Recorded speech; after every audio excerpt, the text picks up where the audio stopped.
duró hasta... Estamos grabando. Hasta que duró, hemos ponderado como los pilares de la década ganada los superávit gemelos, que eran el superávit fiscal y el superávit comercial. El superávit fiscal no lo hemos abordado aún en esta cátedra de pensamiento peronista en materia de modelos económicos. Pero bueno, es parte sin ninguna duda de lo que nosotros tenemos que tratar, y en el caso de lo que estamos analizando como superávit gemelos, estamos refiriéndonos en realidad al superávit primario, es decir, cuánto entra, cuánto sale. Es decir, es mucho más el abordaje que hay que hacer en materia de si el superávit fiscal en realidad está cubriendo todos los componentes que podemos tener como cuentas públicas, las cuentas nacionales, que por eso yo tengo interés en que la primera presentación que hacemos en el Power es marcar esto de los superávit gemelos. No puedo pasar la diapositiva.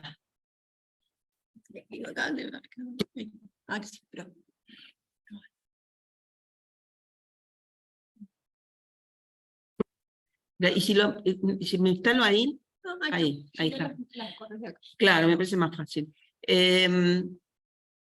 Entonces, lo que traje como solamente enunciativo, pero sí para enmarcar lo que vamos a tratar, que es la balanza comercial, traje el balance de pagos, que es el que tiene toda la matriz de balance de la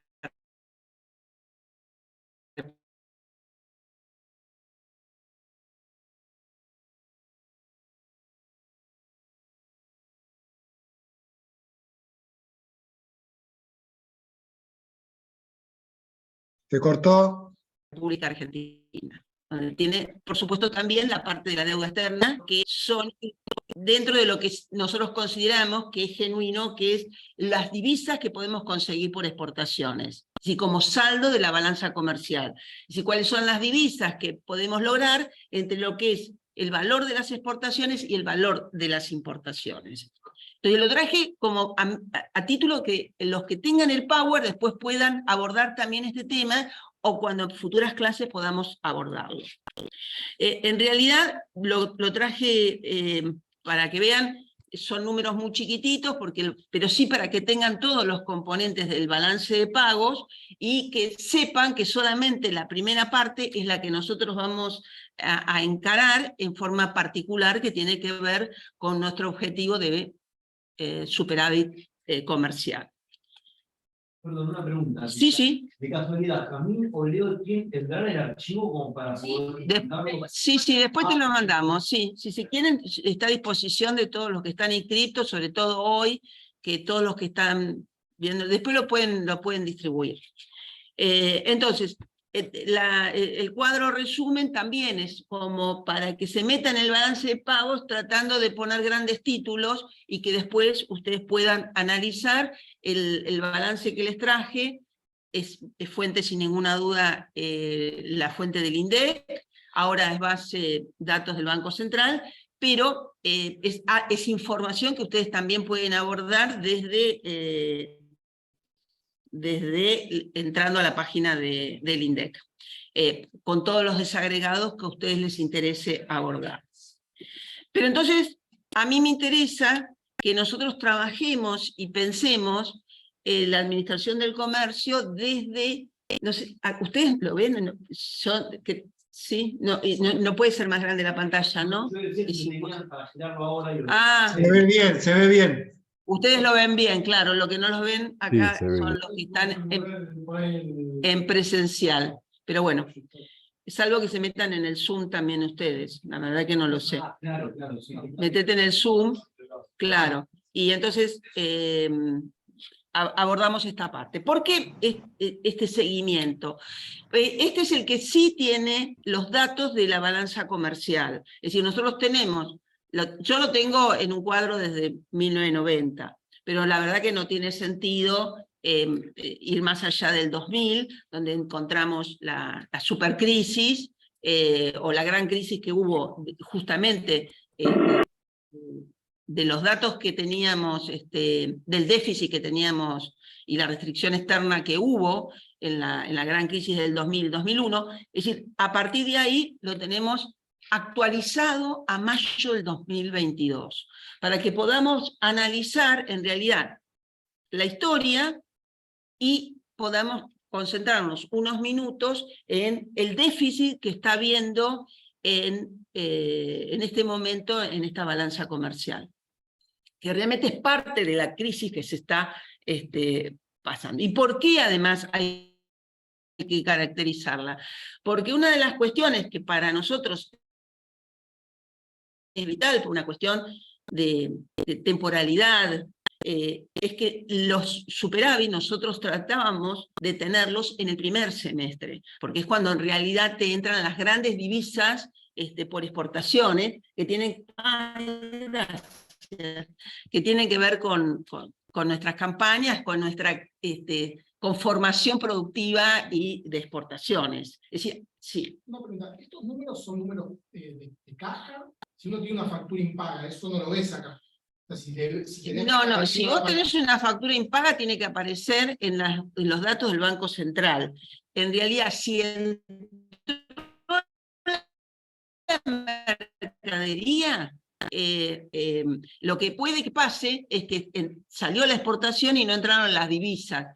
A la que vos no hayas pagado la importación es bastante raro, porque compramos de contado prácticamente, y por eso tiene que haber, traes un tema que deriva hacia justamente uno de los controles fundamentales que debemos hacer cuando el Banco Central autoriza una importación, si en realidad esa importación llegó la mercadería o solamente salieron las divisas, que pareciera muy loco, pero nosotros nos hemos encontrado con esa situación de fraudes, y por eso además teníamos en nuestro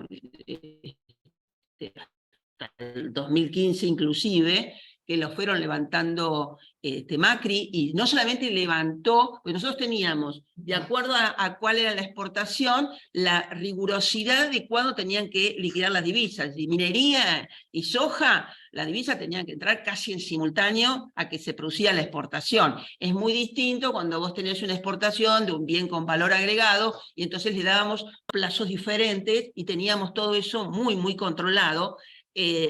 Inmediatamente que asume Macri, esos controles, no solamente salieron esa obligatoriedad en la fecha, sino que en algún momento además dejó de exigir que se liquiden las divisas por exportación, una cosa inédita. Yo cuando escuché eso, y habiendo estado en lo que para nosotros era tan importante dentro de lo que es un pilar del modelo económico, que por supuesto sea sustentable y que por supuesto esté pensando en la producción, en la oferta, en el empleo, no obligar, que fue histórico, digamos. En realidad, la única experiencia de no obligar a liquidar divisas fue de Macri, que por supuesto después tuvo que además también modificarlo, pero son parte de las cuestiones que ocurrieron desastrosas realmente desde la gestión Macri en adelante. Volvamos entonces a retomar lo que sería como el análisis de contexto, el análisis que uno, sin entrar en las situaciones tan particulares que hemos vivido y que estamos viviendo, nos dan un marco de cómo tenemos que construir un modelo, porque uno, en realidad, cuando vos construís una metodología, yo lo decía el lunes en un reportaje, las construís para un periodo normal. Es decir, pero por supuesto tenés que ir haciendo este seguimiento. Es decir, nosotros este seguimiento lo teníamos día a día.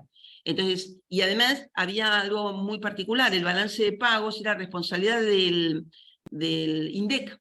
que también Macri se lo volvió a pasar al Banco Central.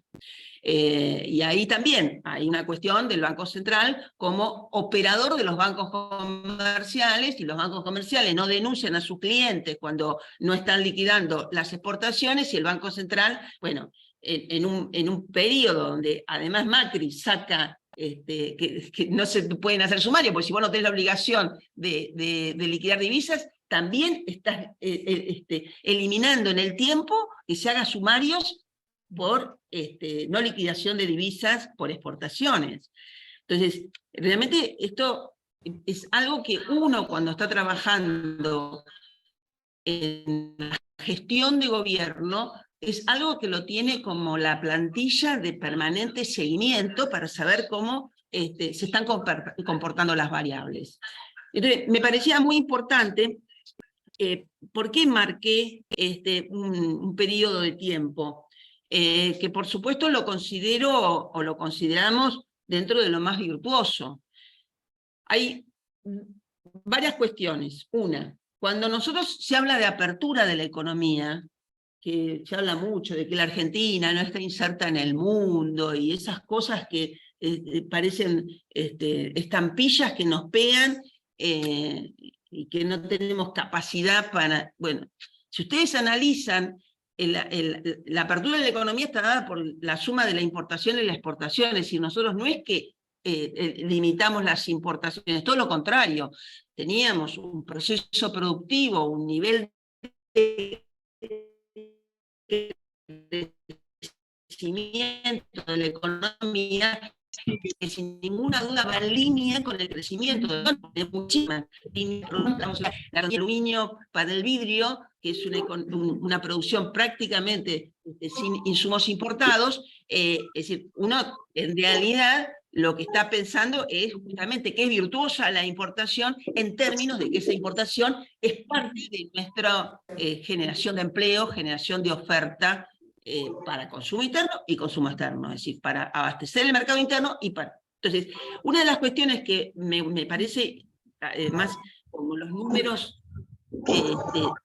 nos van dando una secuencia de crecimiento permanente, me parece que es importante cómo podemos ir analizando. Fíjense, en 2011 tuvimos 156.000 millones, 157.000, 147.000. Es decir, ¿con qué? Nosotros nos fijamos un objetivo de cuál tenía que ser el superávit. En algún momento nuestro objetivo era de 10.000 millones. Hoy, con la deuda que hay que pagar, 10.000 millones no alcanza. Entonces, cuando nosotros nos encontramos que en realidad no tenemos un superávit para pagar la deuda, no, esta economía y este modelo que está funcionando, yo diría que además, y lo habíamos planteado, en 2013 nos empiezan a aparecer grietas en términos de que nosotros pensábamos que teníamos que pasar de un modelo de consumo a un modelo de oferta, porque nos estaba faltando abastecimiento, es decir, había que hacer una corrección. Inclusive yo les comenté el otro día, en ocasión de que expuso Paiva sobre el movimiento obrero organizado, que una de las cuestiones es que es imprescindible que esté involucrado el movimiento obrero en un modelo de desarrollo y de empleo, porque cuando nosotros nos encontrábamos en el 2014, 2015, niveles de ausentismo que llegaban al 20%, es insostenible ser competitivo en materia de producción. Es absolutamente inconsistente, con lo cual, por eso para nosotros es importante, es decir, cuando Guillermo habla de se tiraban las ensaladas, bueno, yo digo, además había un nivel de ausentismo que en realidad no les preocupaba porque tenían un nivel de ingreso que les permitía sostener dentro de su ingreso familiar o ingreso personal esos ausentismos, porque por supuesto no es que lo cobraban el ausentismo, pero ninguna línea de producción puede reacomodarse todos los días. El peón, el capataz, el gerente, todos tienen que estar en una matriz que uno no la ordena, no la piensa para un momento de crisis, la piensa desde un modelo donde vos necesitas una cantidad X de producción. y horas trabajadas. Así que mezclo esto porque realmente creo que es significativo tenerlo en cuenta, porque todos los que participamos de estas charlas somos trabajadores o fuimos trabajadores. Bien, militantes tienen que tener en claro cuando estamos ejerciendo nuestros derechos, que son absolutamente virtuosos, también tenemos que tener en cuenta cómo nuestros derechos los insertamos en un aparato productivo que nos sostenga en el tiempo.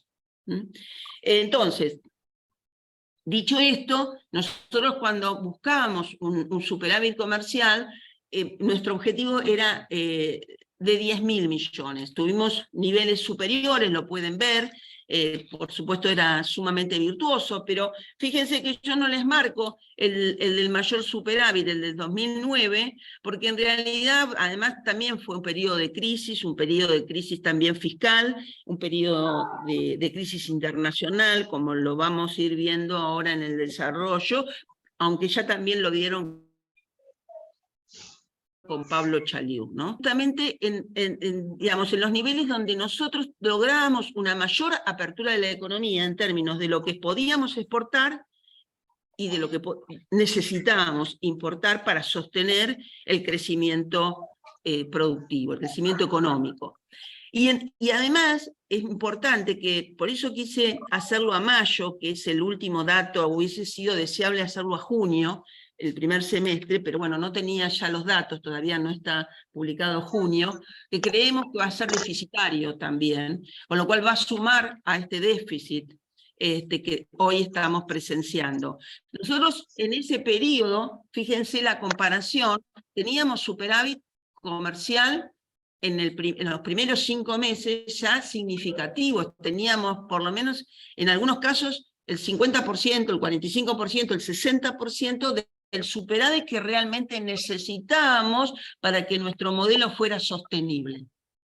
Que por eso el modelo tiene que cuajar por todos lados, y por eso es la importancia de que en realidad el equipo, yo la verdad que lo quiero mucho a Amado Buduy, fue un gran ministro de Economía, realmente fue un gran ministro de Economía, a veces decimos que fue el mejor de la década ganada. Además a nivel personal es un gran compañero, y bueno, lo dije el lunes, por lo que padeció y cómo lo persiguieron y por la cárcel que padeció, merece todo mi respeto, pero además merece el respeto profesional, es sería un gran profesional de la economía, pero además con sentido común, digamos, bueno, por algo lo persiguieron tanto, ¿no? A todos los que nos persiguieron sentimos el orgullo del deber cumplido.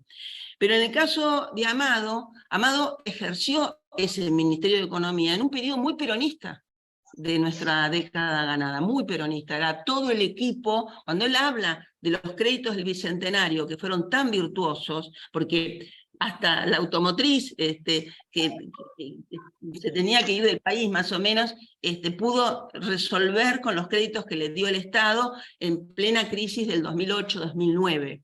Entonces, en realidad fueron créditos que tienen que ver con la administración del comercio, porque teníamos en cuenta todas las variables. Es decir, teníamos en cuenta que el crédito se le daba a una empresa que por supuesto fuera sustentable, pero una empresa que tratara de potenciar su matriz productiva en términos sustentables desde los insumos importados que requería.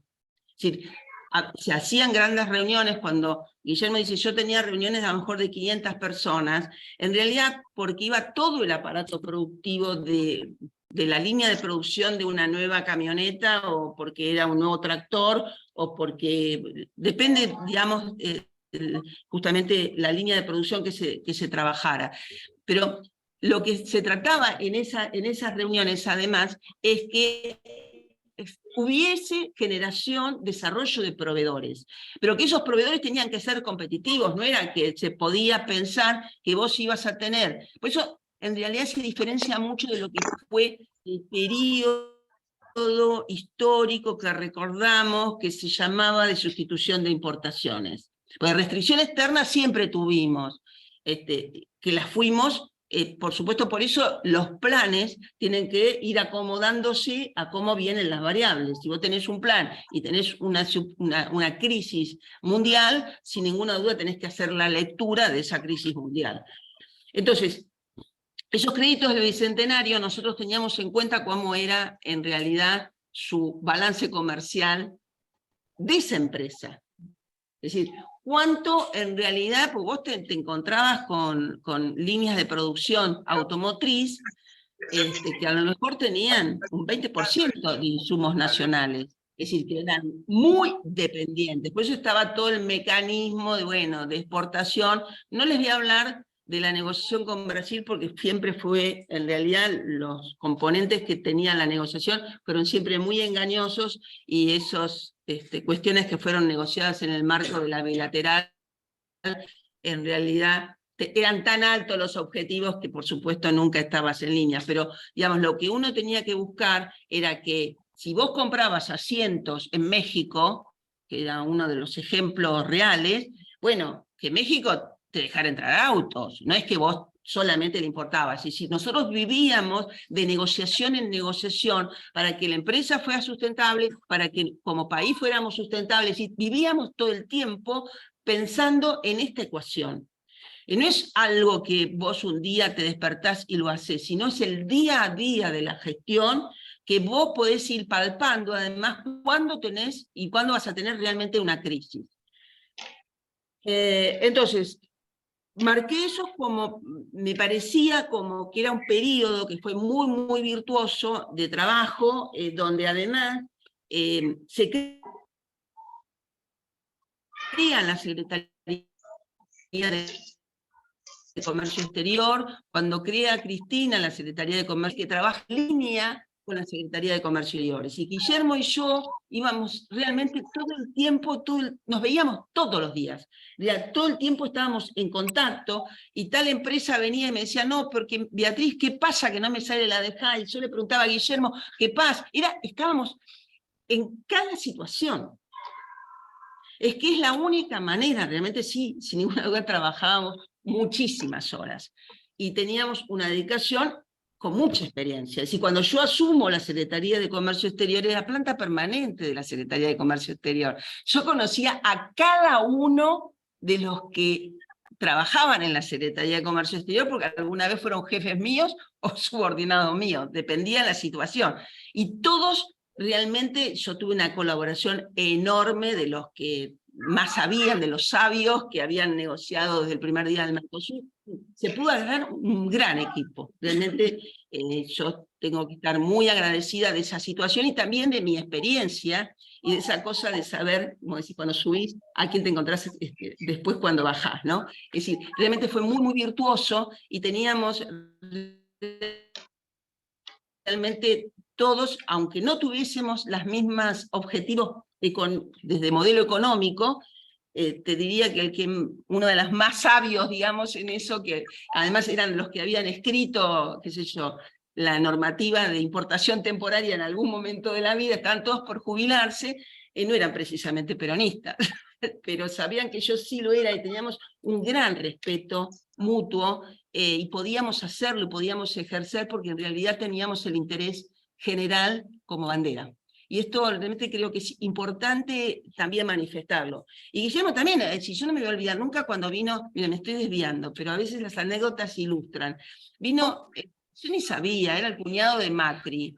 Estaba yo como secretaria, sería el 2013, cuando vino. Dijo, no, yo le quiero anticipar que yo soy el cuñado de Macri. Y le dije, la verdad que no me importa para nada, decime por qué viniste. Ay, dice, gracias. Es una tontería absoluta, es decir, en realidad nosotros, a ver, vos tenés vos tenés mano de obra argentina, y lo que vas a exportar es mano de obra argentina, con lo cual a nosotros, es decir, quién es el empresario con nombre y apellido no es que nos importa, nos importaba cuál era el comportamiento de ese empresario en el marco de nuestro modelo y los objetivos que sí nosotros exigíamos que se cumplieran. decir, realmente era así. Entonces estábamos en el día a día y recibíamos, y estábamos realmente en el día a día de cada situación. Por eso tuvimos mucho éxito, porque para gestionar tenés que estar en el día a día.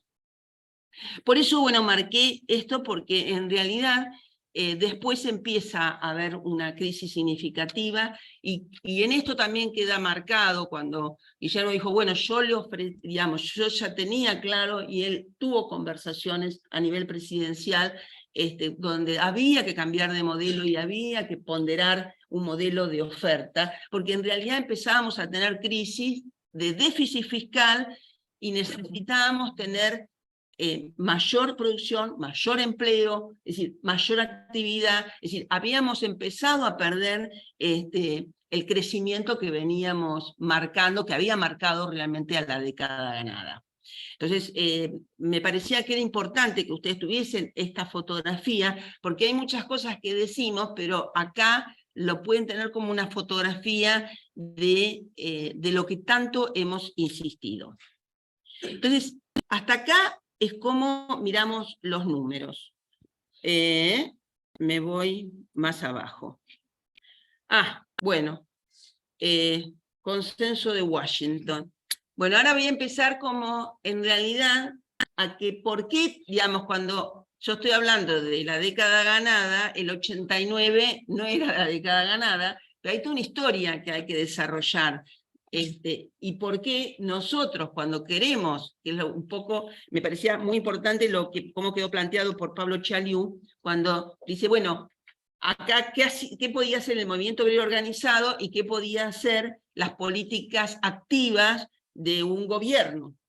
Entonces, y tener además la libertad de tener políticas nacionales, que digamos, estén enmarcadas en nuestras necesidades objetivadas en el modelo, ¿no?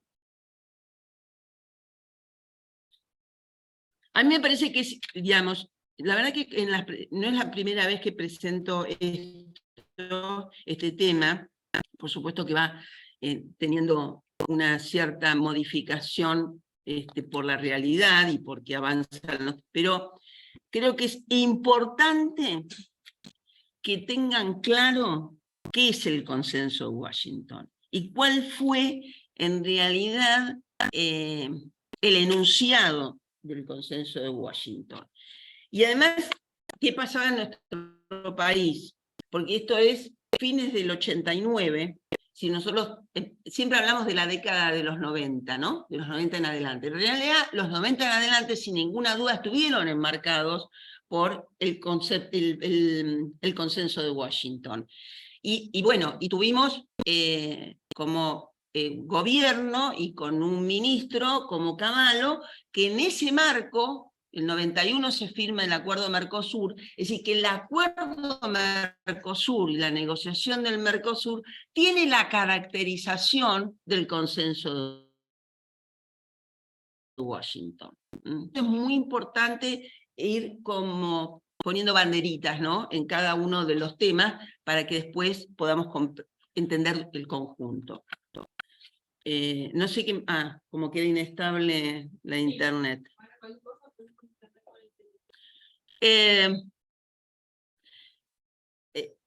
La verdad que a mí me gusta leerlo cuando hablo del consenso de Washington, porque es tan preciso el enunciado, más allá de que ya se los dije. Dice, se conoce como consenso de Washington, que ustedes no lo pueden leer ahí, se los leo. Se conoce como consenso de Washington a un conjunto de 10 recomendaciones de política económica que constituía el paquete de reformas estándar exigidas por las instituciones multilaterales de crédito, es decir, léase FMI, Banco Mundial, el BID, el Banco Interamericano, como prerequisito para brindar financiamiento a los países en desarrollo inmersos en la crisis financiera. Es decir, vos estabas en crisis, con deuda, y te decían, ¿con qué pautas te doy o no te doy plata? Digamos, te voy a dar en este marco. ¿Qué propugnaban? Estabilización económica, que es un gran enunciado de estabilización económica, yo quiero, para esta quiero justamente superar y gemelos. Liberalización del comercio. Esta era la clave, la liberalización del comercio. Libre flujo de capitales. Reducción de la participación del Estado en la economía.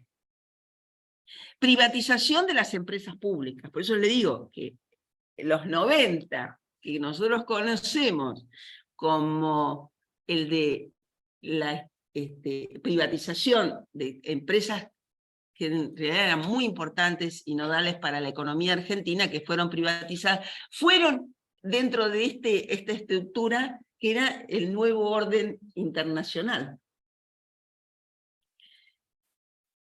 Bueno, entre otras medidas, ¿no? Repito, estabilización económica, liberalización del comercio, libre flujo de capitales, reducción de la participación del Estado en la economía, privatización de empresas públicas. Antiperonismo 100%. Bueno, sí, antinacionalismo, bueno, en realidad, viste, cuando el peronismo lo que hace es, tiene la bandera de lo nacional y popular y lo de la... ¡Oh! ¡Qué linda que estás acá! ¿Cómo te va? Bueno, a ver. Ella, voy a hacer un paréntesis.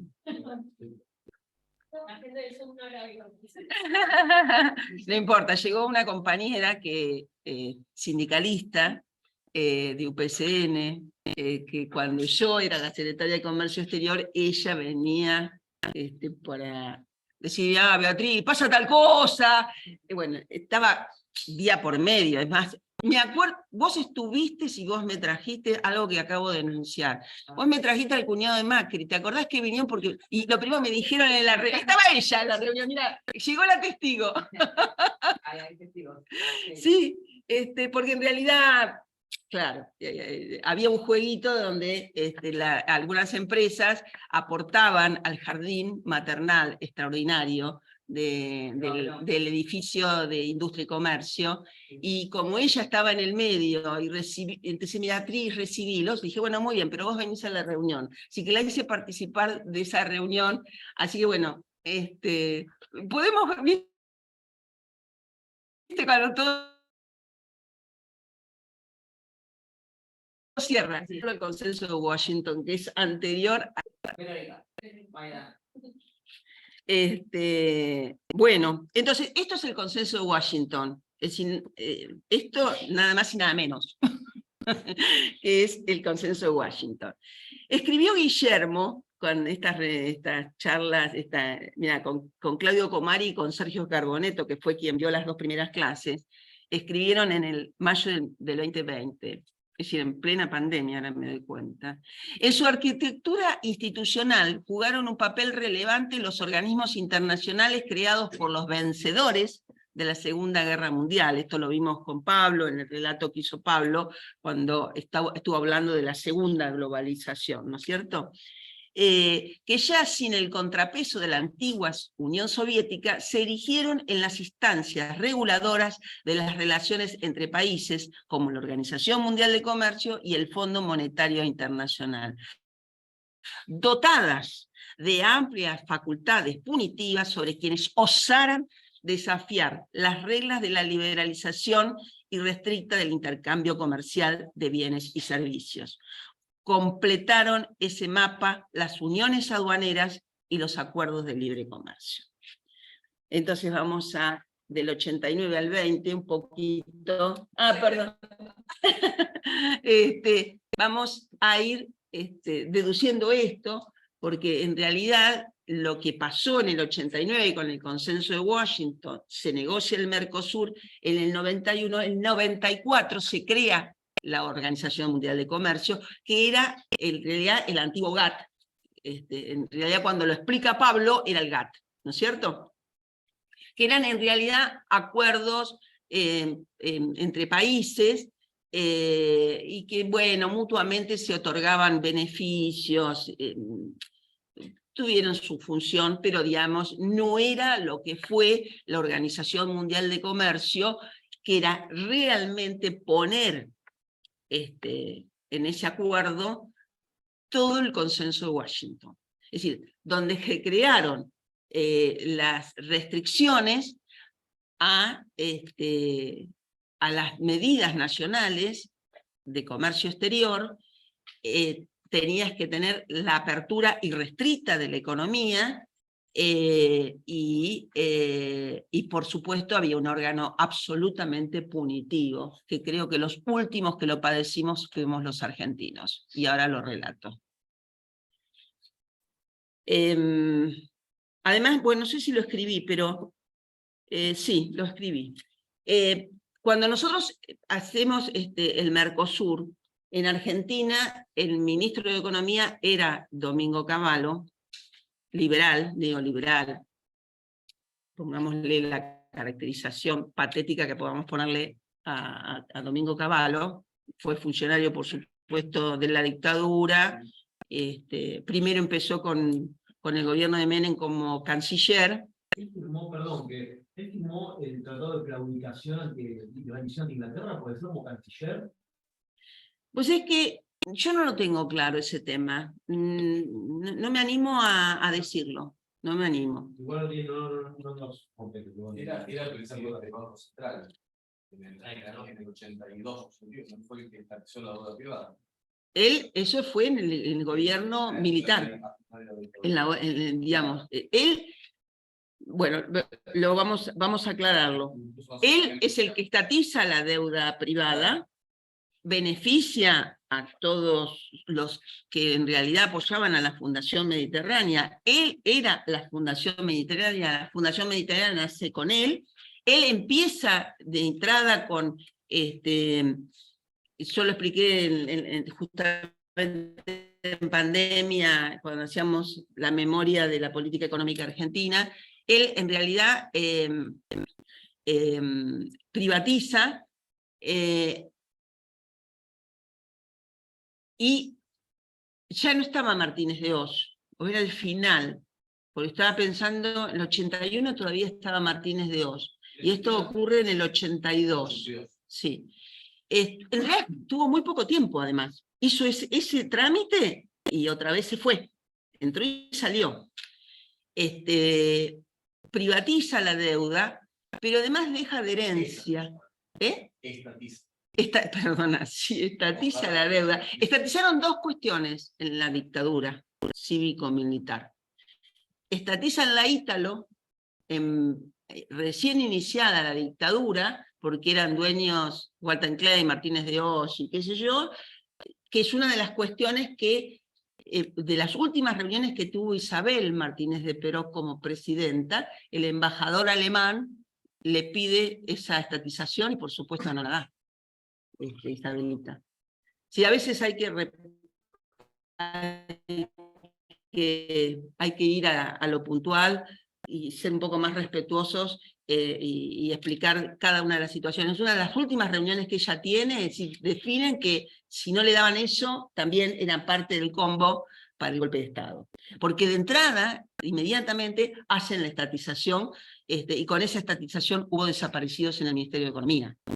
Y si alguna vez, si quieren, recapitulamos aquella, pues fue muy conmovedor el programa de La Hora de Moreno cuando tratamos este tema.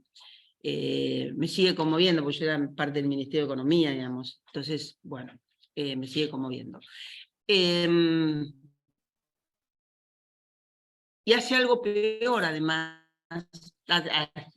peor que esto, imposible, pero el Banco Central, que en realidad era como su hermano, tenía otro apellido, del Solar, algo del Solar, no me acuerdo ahora si González del Solar, no me acuerdo ahora el apellido. Lo deja como presidente del Banco Central, y Alfonsín también lo mantiene.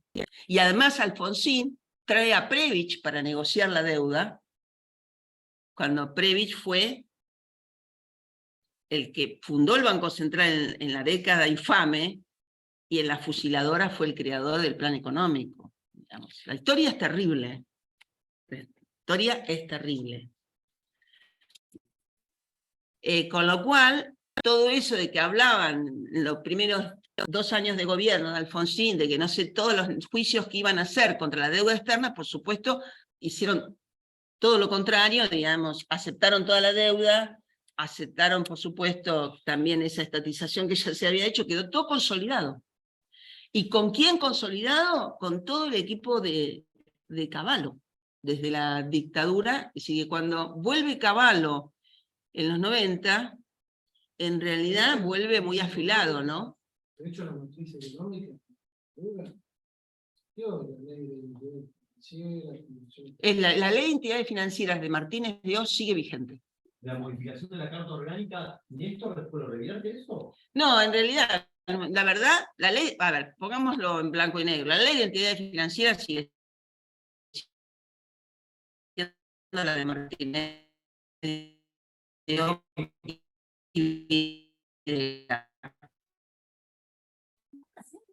nunca. En realidad, administración del comercio, pero sin ninguna duda todo tiene que ver con todo. Así que yo te agradezco esta aclaración del año 82, porque a veces uno no lo tiene, por supuesto, pero es parte de la película, es parte de una película de terror. Beatriz, Oye, ¿podrías repetir lo que dijiste de la ley de entidades financieras? Porque se Sí. cortó. Ah, no, que sigue vigente. La ley de entidades financieras de Martínez de Oz con Videla sigue estando vigente en la Argentina. Pero lo que dijiste que ponemos blanco sobre negro. Ah, porque bueno, no sé si escucharon la parte que expliqué, que en realidad Alfonsín, con funcionarios de la dictadura y con el pariente casi hermano, porque se criaron en la misma casa, por una situación muy particular, pero era de Cavallo, y con Previch, que fue la última gestión, después se muere Previch, todo con Alfonsín, se consolida toda la gestión y la deuda externa generada por la dictadura. Muchas gracias. Bueno, a ver, retomemos. Estamos en el Mercosur.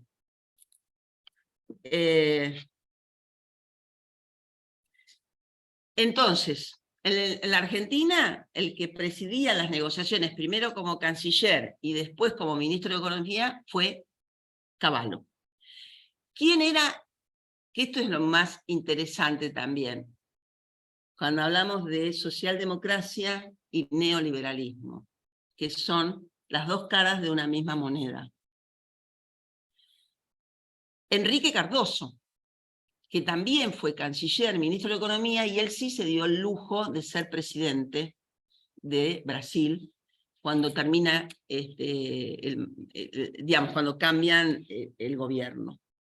Es decir, que en realidad en Brasil también tuviste negociando a alguien que era el consenso de Washington. No solamente era en la Argentina, en Brasil también. Es decir, en realidad toda la región tenía este perfil.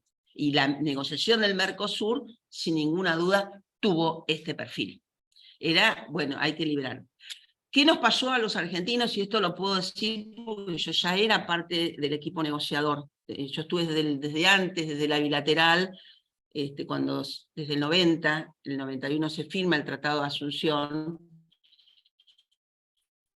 Sí que estuve en las negociaciones previas, y hay dos anécdotas que voy a contar. Una que tiene que ver con Cavallo, que la instrucción fue el menor arancel posible, porque ¿qué pasó en esa negociación a nivel internacional? Estados Unidos, la Unión Europea y Japón, que tenían grandes niveles de protección, históricos niveles de protección, pero con aranceles altísimos, cuando hablo de altísimo hablo de 800%, digamos, hablo de niveles altísimos.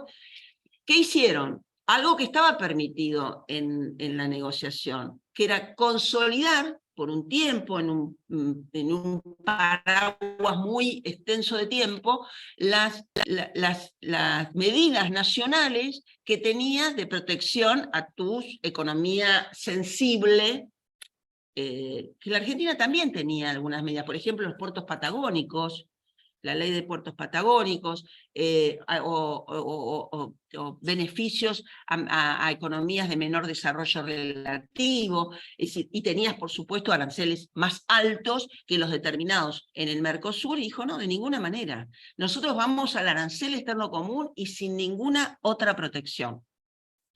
Es más, Brasil es el que exige que por lo menos mantengamos el consolidado, que era el del 35%. Pero como para una situación de alguna cuestión en particular, por ejemplo, cuando generabas un antidumping, y entonces el antidumping podía llegar, o antisubsidio, podía llegar a un nivel del 35% por encima del arancel externo común si podías demostrarlo. Entonces, en realidad, pasamos de tener absolutamente liberados los mejores alumnos del consenso que enfrentar a un mundo que seguía siendo, seguía teniendo protección a sus economías. Y nada menos que el mundo desarrollado, no era solamente era Estados Unidos, la Unión Europea y Japón. Es decir, ellos mantuvieron sus niveles de protección, nosotros desarticulamos toda la protección que había. Dentro del código aduanero estaban acá ¿Qué cosa? de barreras industriales y eso. Sí, pero el arancel era, fuiste al arancel externo común determinado en el marco del Mercosur, y el máximo nivel era el 20%. Y tenías, por código aduanero, hasta alguna situación demostrable el 35%, pero tenías un proceso anterior. En realidad, la importación se hacía al arancel externo común, que podía ir desde nada, desde el 2%, creo que era porque era la tasa estadística, ¿no? Ahora tampoco me acuerdo exactamente de todos los números, pero pasabas de un nivel de un 2% a un 22%, creo. Como arancel, el máximo era el del 20%, que era para aquellas, los bienes con mayor nivel de elaboración, digamos, con mayor valor agregado. Entonces, ¿qué nos significa a nosotros el consenso de Washington en la economía argentina? Desmantelar absolutamente todo el nivel de protección, adaptarnos inclusive por separado. El otro día medio surgió el tema de la industria textil, es decir, la industria textil ya se había venido desarticulando, venían como unos acuerdos en paralelo, y dejaste como única protección, en realidad, la Comisión Nacional de Comercio Exterior para el cálculo de daño a la industria nacional, y a partir, si vos demostrabas que había daño, podías hacer un dumping o un antisubsidio. Pero eso era un proceso costoso, con consultoras especializadas, sin servicio del Estado, y donde hasta que demostrabas que había daño, habían pasado 2 años. Les voy a decir algo, y la verdad, porque a veces uno parece que no es humilde, pero la verdad, una cosa es gestionar y poner la lapicera donde la tenés que poner. Yo fui, bueno, hasta que fui secretaria de Comercio Exterior, entre el 2007, diciembre del 2007, hasta el 2011, vocal de la Comisión Nacional de Comercio Exterior. Ah, perdón. Mientras seguís hablando, te voy a modificar internet para que se escuche mejor. ¿No se está escuchando? Se escucha un poco cortado.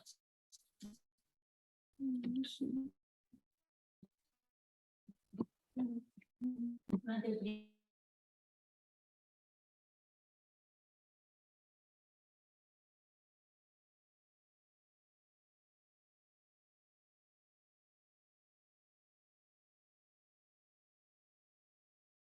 ¿Qué pasó? ¿Se cortó?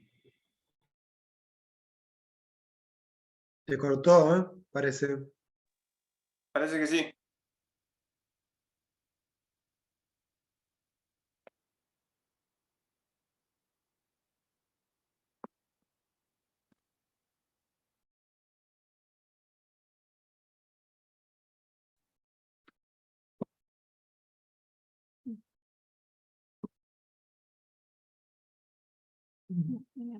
Hola.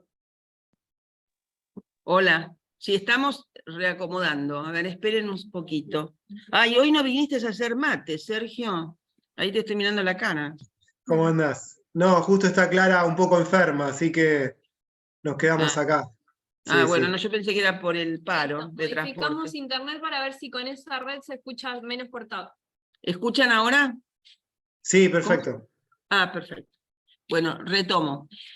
Una de las cuestiones que era una falta de protección absoluta, y estabas en ese mecanismo creado por Cavallo, también, viste, con mucho marketing, creado el organismo, que era el organismo que además te determinaba la OMC que lo tenías que crear como única protección. Cuando nosotros, la hiciste, vinieron todos los compañeros. Gracias.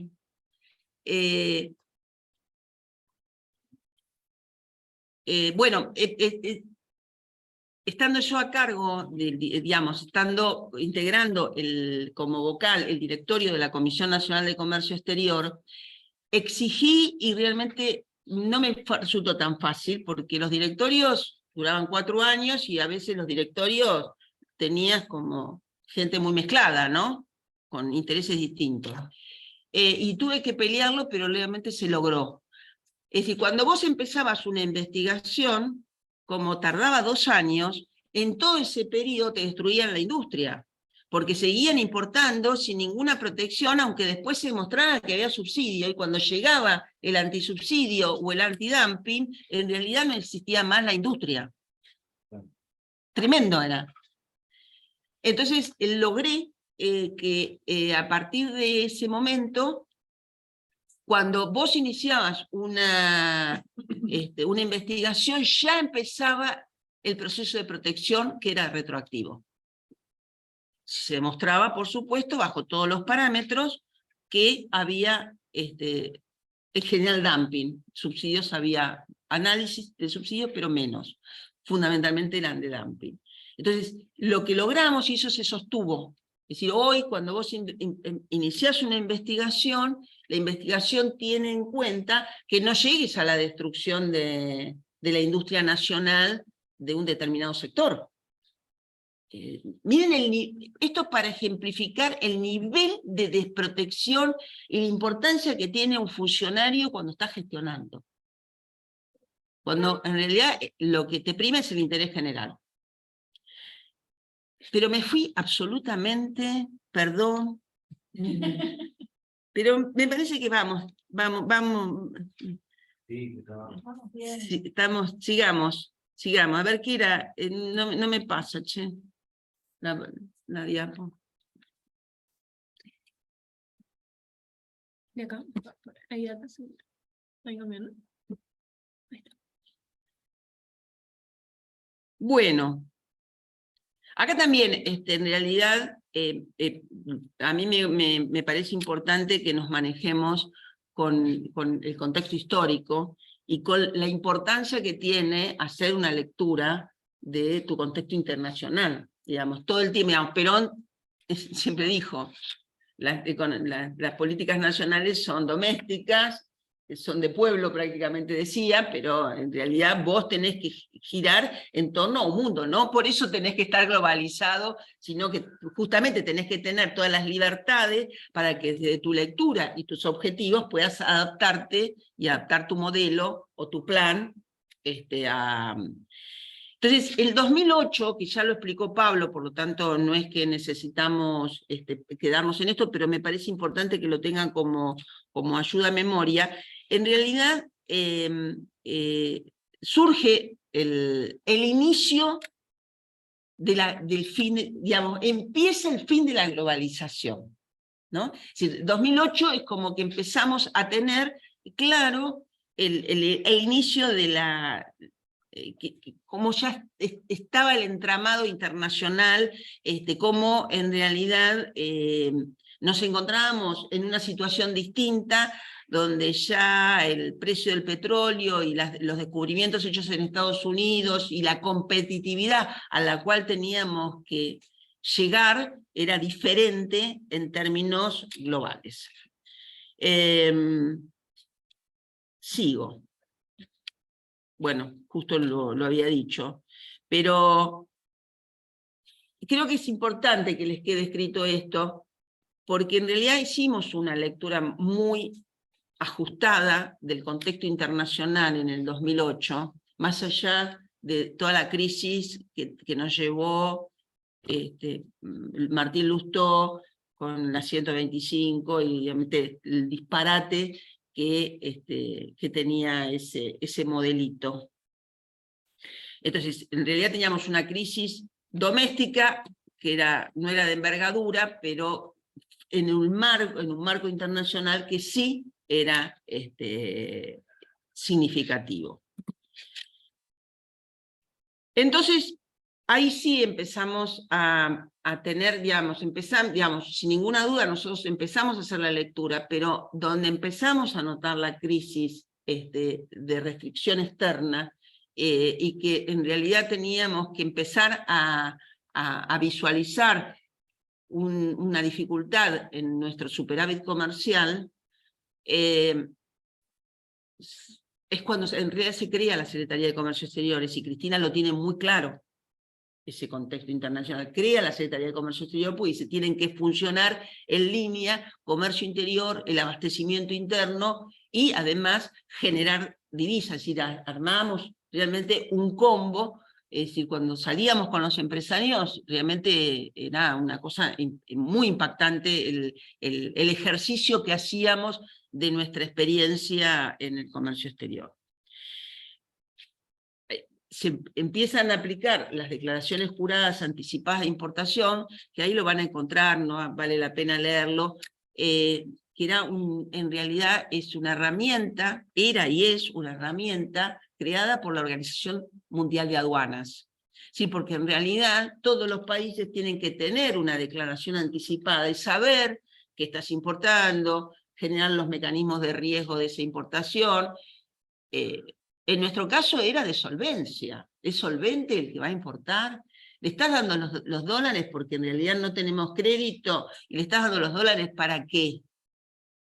Entonces, en realidad, como mecanismo, era muy valioso, y nosotros lo utilizamos en el máximo posible del sentido común para nuestra administración del comercio. ¿Por qué digo el máximo posible del sentido común? Porque en realidad estaba creado como un mecanismo ahí que adornaba, y nosotros le dimos una funcionalidad a una herramienta que ya estaba creada por la Organización Mundial de Aduanas, que la Argentina estaba adherida a todos los mecanismos e instrumentos ofrecidos por la Organización Mundial de Aduanas, pero dijimos, a ver, veamos, si nosotros le vamos, es más, empezamos de una manera y después empezamos a encontrar estas cuestiones donde decías, ¿y esto, qué importa? ¿Para qué importa? ¿Es necesario? ¿Qué está pasando? ¿Viste? En realidad nos empezaron a generar preguntas muy significativas desde lo que vos tenías que tener como dominio, conocimiento de lo que era la estructura productiva. Y por eso el intercambio muy permanente con los empresarios y con las cámaras empresariales o con el empresario en particular. Digamos, teníamos todo el tiempo ese trabajo. Cuando se crea, eso fue diciembre del 2011, enero del 2012, estábamos a pleno ya con la Secretaría de Comercio Exterior y con la aplicación que creo que es en febrero del 2012, empiezan a implementarse las declaraciones juradas anticipadas, las famosas de JAI. Antes voy a hacer una anécdota que realmente marca a veces quién está de un lado del escritorio y quién está del otro lado del escritorio. Y cómo en realidad esos que llaman poderes, qué sé yo, muchas veces tuvieron sin ninguna duda a sus funcionarios trabajando dentro del Estado. No pasó solamente con Macri. No pasó solamente con Macri. Macri podía decir, bueno, yo asumo el 10 de diciembre del 2011 la Secretaría de Comercio Exterior. Y a la semana siguiente nos teníamos que ir a a la reunión del Mercosur. Se generaba las reuniones semestrales del Mercosur, que nosotros teníamos que participar.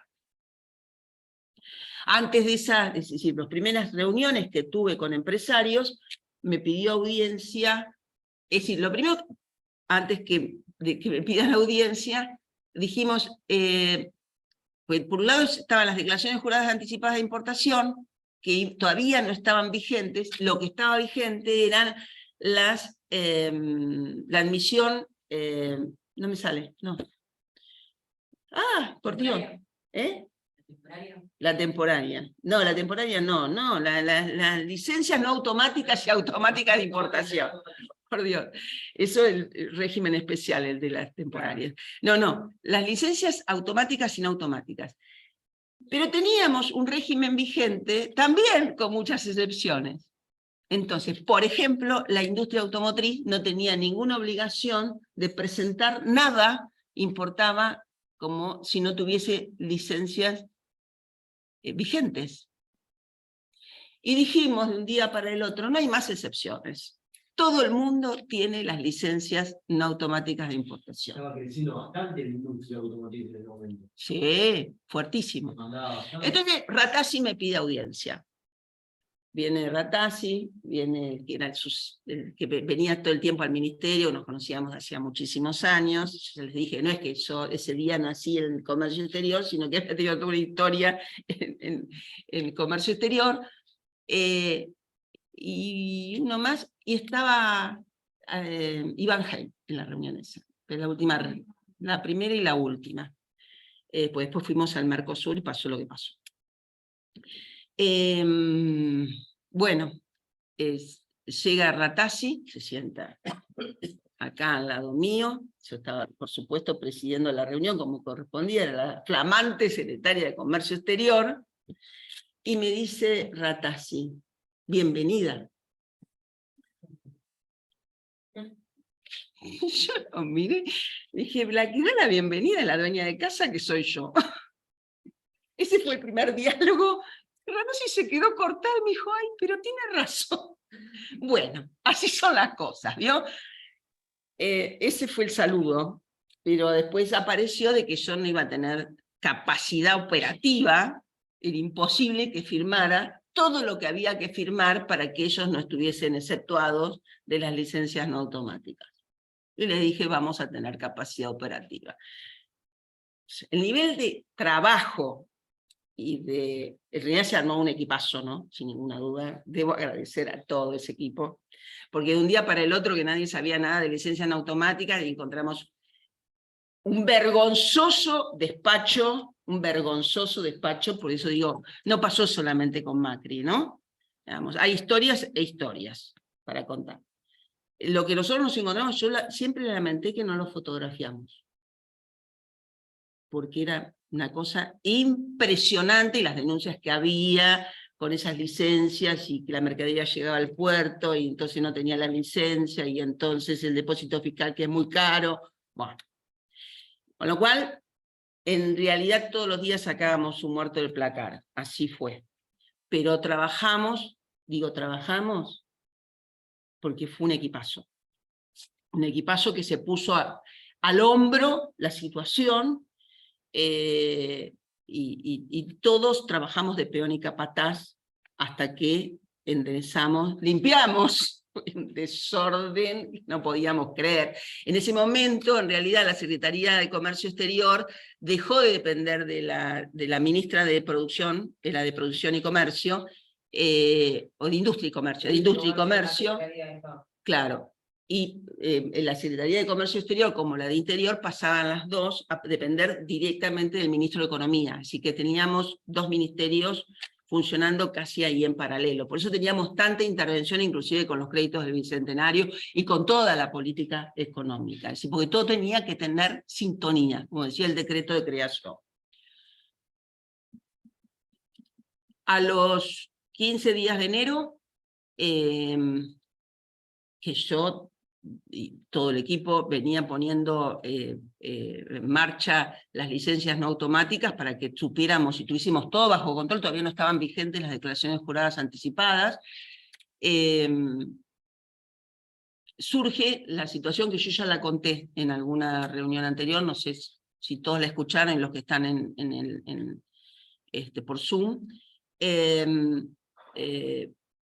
Hace una denuncia pública Fiat, precisamente Ratazzi, era el presidente de la empresa, donde no les habíamos firmado las licencias no automáticas, eso que habían anticipado que no íbamos a poder, y por lo tanto tenía que parar la fábrica el fin de semana. Por supuesto que Cristina estaba en todos los detalles, innegable, todos trabajaban, pero había un ejemplo de trabajo de todo el gobierno. Por eso digo que éramos, realmente era un equipazo muy consolidado. Nos enteramos, enseguida el equipo empezó a ver qué pasaba con esas licencias que estaba diciendo en los diarios la empresa que no se los había firmado. No las habían presentado. Nunca habían estado esas licencias.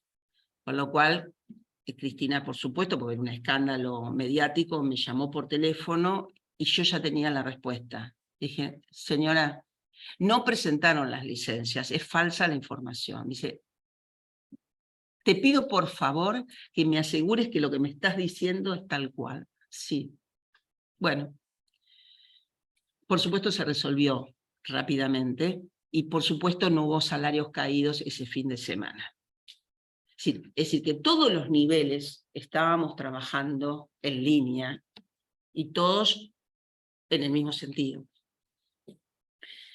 Con lo cual, nosotros habíamos empezado a ejercitar la administración del comercio, pero realmente cuando que fue un mecanismo que realmente la AFIP tuvo que intervenir porque la declaración jurada aparecía, por eso el único que tenía las bases de datos para la autorización y para la administración de las declaraciones juradas anticipadas de importación las tenía Guillermo Moreno como secretario de Comercio Interior. ¿Sí? Es decir, en realidad a esas declaraciones juradas no solamente intervino la Secretaría de Comercio, que por supuesto fue el principal hacedor de ese instrumento, pero también intervenía el SENASA, el INAL, digamos, todos los que tenían que hacer los controles, además, porque cuando vos tenés una importación, digamos, tenés un montón de controles, sin ninguna duda, no solamente administrativos, sino sanitarios y de normas técnicas, digamos. Vos no podés importar cualquier cosa, sino que todos esos requisitos para que la aduana pueda permitir la salida de la mercadería o nacionalizar la mercadería, tiene que cumplir con todos esos requisitos.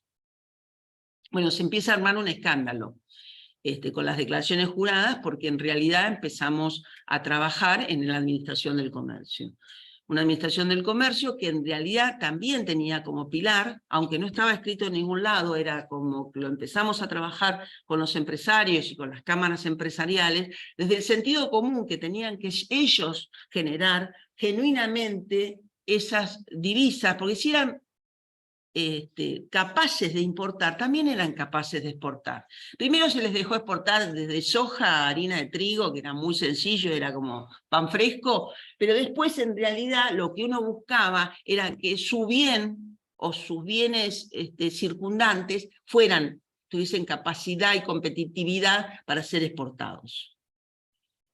Entonces, en realidad empezamos a hacer como el balance entre lo que importaban y lo que exportaban. Sin ninguna duda había cuestiones que uno, de tecnología, pero miren, yo siempre cuento una anécdota de un empresario que importaba tecnología, fundamentalmente de cables coaxil, y además había muchísimo desarrollo en términos de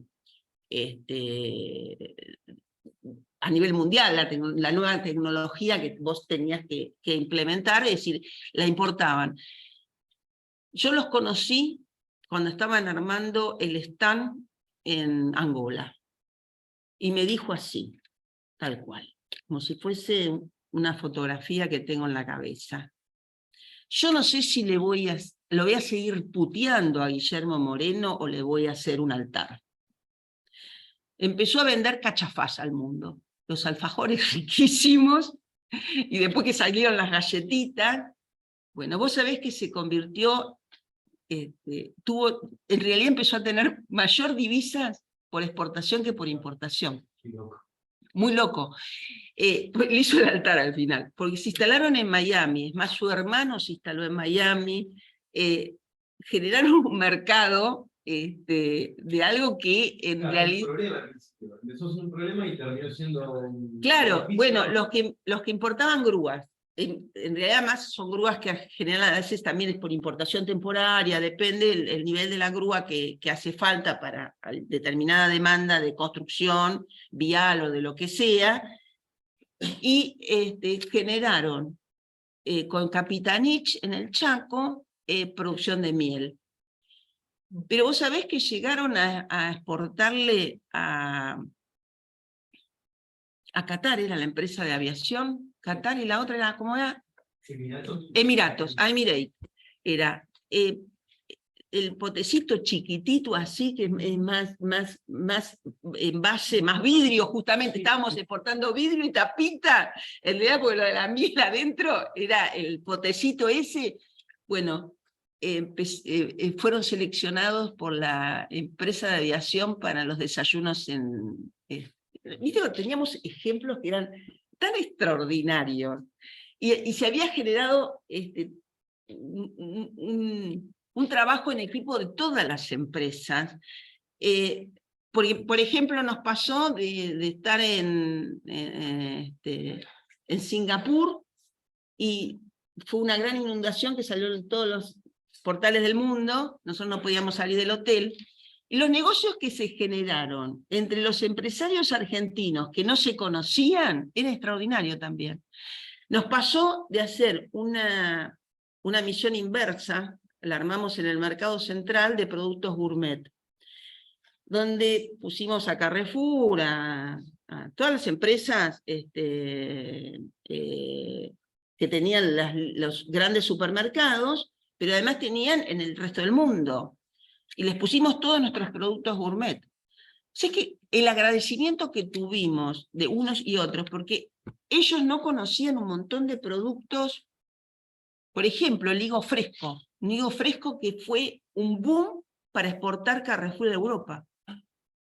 El vinagre de higo, que era algo absolutamente desconocido y recontra gourmet. Vos podías, nosotros esos 3 días llevaba mucho trabajo, pero esos 3 días eran de una felicidad en nuestros recreos laborales, porque generábamos un mecanismo que era tan virtuoso. Por supuesto, quienes vinieron a decirnos, la primera visita que tuve fue la AmCham, la Cámara Argentina Norteamericana, que me vino con todas las publicaciones de los diarios, me dijo, con esto les vamos a hacer un panel en el OMC. Lo miré y le dije, bueno, bueno, yo siempre, además siempre, como decía Cristina, una lady, no le dije ni que sí ni que no, adelante. La vamos a tener que enfrentar, lo vamos a enfrentar. Hoy le dirías, anda para allá, Hugo. No, anda para allá, no me salió. Anda para allá. Ahora sí hubiese entendido más claro. Me avisaron, me dijeron, ya armamos el panel, es decir, que a la Argentina, que osó no hacerle caso a las normas del consenso de Washington, nos hizo un panel Estados Unidos, la Unión Europea y Japón.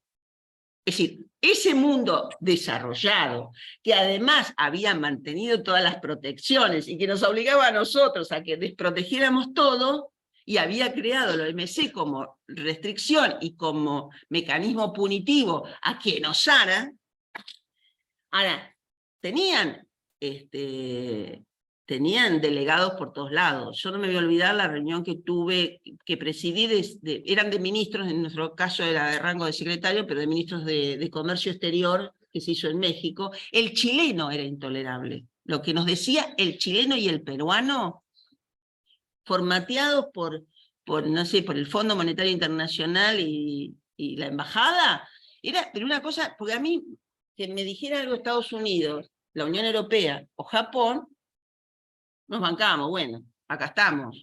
sabemos hasta cuándo vamos a llegar, no es que para siempre esta administración del comercio, tenemos que generar este mecanismo por un tiempo que no va a ser ilimitado, pero mientras tanto tenemos que salir de esta situación de restricción.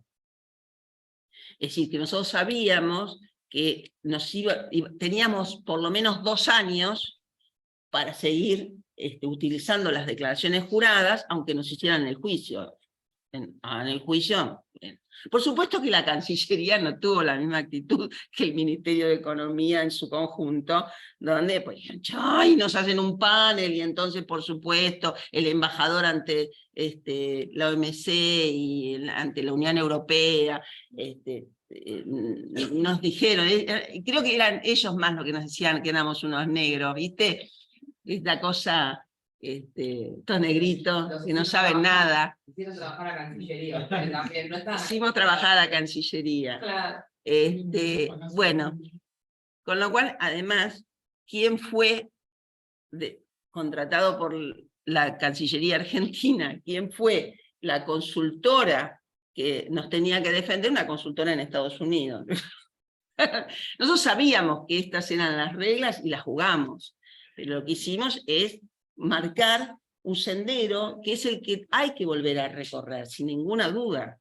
Y como decía otro día, si hay que romper huevo, hay que romper huevo, ¿viste? Pero hay un punto donde vos tenés que tener políticas nacionales para un modelo de crecimiento, pero con inclusión, es decir, un modelo de desarrollo, que nos contenga a todos.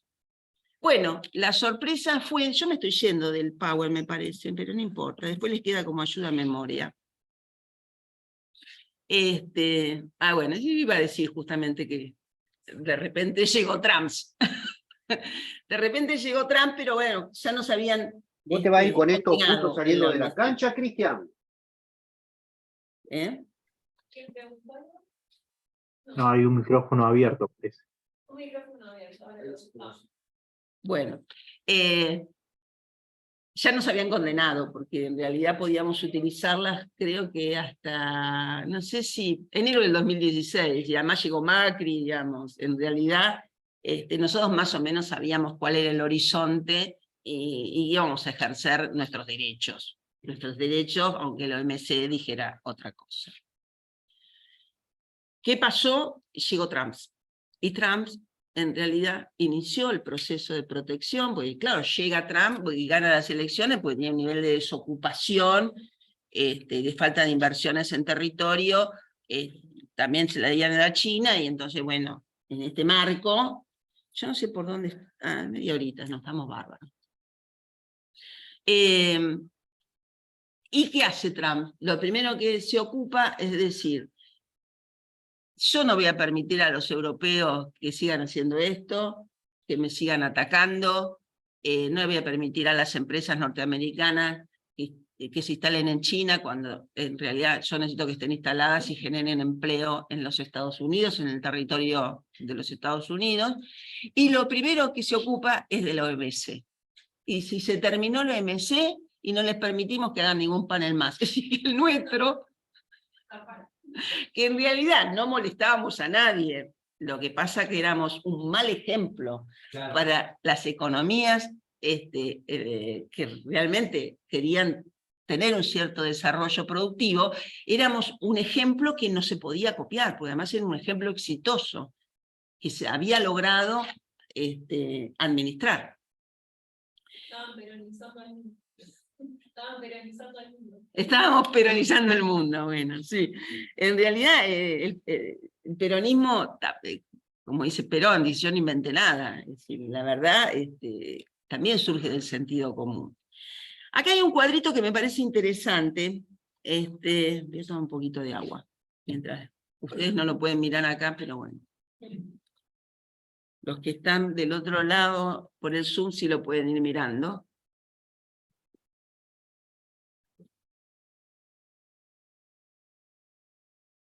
Porque esta línea de tiempo es muy interesante. Además es muy interesante cuando acá hay argentinos que dicen, ¡ay, que gane la Clinton y qué bueno Obama, y que baile el tango Obama! No, es una cosa impresionante. ¿Eh? Es buena porque es negra. No, bueno, es más, cumple tan bien los requisitos que no tiene ninguna importancia, porque en realidad en el gobierno de Obama es cuando nos hacen el panel en el OMC. Claro. Es decir, el presidente era Obama. Bueno, entonces, acá en esta línea de tiempo, ves, febrero del 2012, coincidimos con mi memoria, se consolida la Administración del Comercio mediante este instrumento aduanero llamado Declaración Jurada Anticipada de Importación. Por supuesto, en un gobierno peronista. En agosto, miren, se los dije bien, porque cuando vino Lanchan, vino enseguida a verme a mí, no fue a ver a Moreno. Ahí las relaciones públicas me tocaban a mí. Vino y me dijo, les vamos a... Claro, tenía que ver con el comercio exterior, y, ¿no? Si bien lo administraba la Secretaría de Comercio Interior, sin ninguna duda como herramienta es de comercio exterior. Nos denuncian. Sin ninguna duda, bueno, nos falla que las trabas violan las normas del comercio. Puro consenso Washington. Es decir, las normas que violábamos tenían que ver con que no permitíamos la libre circulación de bienes. Es decir, teníamos que permitir que se importara cualquier cosa y bueno, que exportáramos lo que pudiéramos, ¿no? Con lo cual, el balance comercial y el balance de pagos era el nuestro, no el de ellos. Y Trump asume, así que esto ya en realidad les queda como una buena ayuda a memoria, y el American First de Trump, y que iba a decir una mala palabra, que deja el consenso de Washington de lado, no lo pone en un altar, sino defenestra ese consenso de Washington, y todas las normas de la OMC, dice, a mí no me hacen ningún panel nadie, y yo no les voy a poner justamente los funcionarios para que en la OMC me estén molestando. Así de sencillito. Entonces, el tema del cepo también es de ese momento, tiene, digamos, está superpuesta la medida esa con el tema de la fiscal. Perdóname, pero no te entendí. La medida del cepo de la restricción a la compra de dólares. No. No, ahí la verdad que tuvimos una situación también, algún socialdemócrata, dando vuelta en el Banco Central, que empezó a hablar de que era un tema cultural, que teníamos que pensar en pesos, esa cosa que no tenía nada que ver con el Ministerio de Economía peronista, nada que ver. Así que bueno, sí, parte de las grietas que teníamos y las internas que teníamos entre funcionarios. Si es al mismo tiempo, no recuerdo. No, fue después, porque Marcó del Pon... ¿No fue en el 11? No. Marcó del Pon cuando estuvo. Mira, yo estaba en Angola cuando pasó eso, ¿no? Para mí, 2012-2013. Pues yo 14 y 15 estuve en la aduana, y me acuerdo que yo estaba en Angola cuando empezó todo este lío, así que me parece que era a principios del 2013, o 2012, que ya estaría ella, ¿no? Pero, sí, me parece que... ver esa medida con el faltante de dólares por el déficit? En realidad teníamos una restricción, nosotros estábamos cuidando justamente los dólares, y que se importara porque no queríamos parar el aparato productivo, y además necesitábamos dólares genuinos, y por eso promovíamos y ayudábamos a que se generaran exportaciones. En ese marco aparece alguien que dice esto es un problema cultural, y la verdad que de cultural no tiene nada. La economía argentina es bimonetaria, y sin ninguna duda no es que vamos a descubrir nada nuevo. Tenemos que funcionar dentro de las caracterizaciones que tiene nuestra economía. Entonces, una era esa, y parecía que si vos ibas a comprar dólares, cuando en realidad veníamos de un presidente recontra exitoso como Néstor Kirchner, que Morales Solá Víctor Hugo, pobre, Víctor Hugo, por el Morales, ¿viste? El Víctor Hugo Morales, le criticaba a Néstor porque compraba dólares. La compro con mi plata, yo puedo, se puede, es decir, no había restricción. Entonces, Néstor viendo esa fotografía de Néstor y la de Marcó del Pont diciendo que era un problema cultural, algo en el medio estaba cortado, sin ninguna duda. Es decir, fue parte de las crisis que empezaron a sobrevenir, ¿cierto? Como la famosa que empezó a instalarse, que no importa que tengas déficit fiscal. Sí, sí. Son las cosas que empezaron como decir, ay no, pero esto no tiene ninguna importancia. ¿Cómo no va a tener importancia? ¿Por qué no miramos? En realidad, el primer gobierno el gobierno de Néstor y el primer gobierno de Cristina fueron de superávit gemelos. Fueron de superávit gemelos. Con la crisis que podías tener, que te bajaba un poquito, que te subía un poquito, pero eran de superávit gemelos. Es decir, era una economía, por ponerle un nombre, muy sana. Es decir, una economía muy equilibrada. Es decir, donde vos sabés... Gemelo significa fiscal y comercial. El superávit gemelos es que tengas superávit fiscal y que tengas superávit comercial. Dentro del fiscal lo medís solamente en el primario. Ahora si digamos, tenés un déficit enorme, pero ya tenés en el primario déficit, tanto comercial como fiscal. Bueno, el modelo Trump lo hemos más o menos enunciado. Todas las medidas acá empezó, viste, la verdad era como, para nosotros era una satisfacción enorme lo que iba haciendo Trump, pues nos sentíamos comprendidos, digamos, ¿por qué no nos tocó a nosotros tener este gobierno que nos dejaba,